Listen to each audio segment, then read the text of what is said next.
morning guys, our vlog for today. Papasok na guys, kapag di ako nakapag-vlog kasi sobrang sakit talaga ng ipin ko. Hanggang ngayon namamaga pa rin yung mukha ko guys. Sobrang sakit talaga.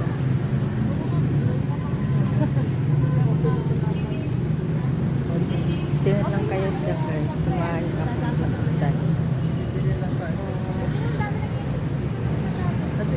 Sa mga bata guys.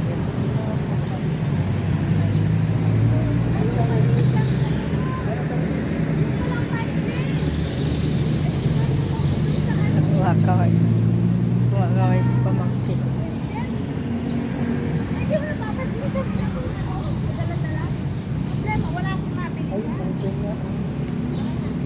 Kaway.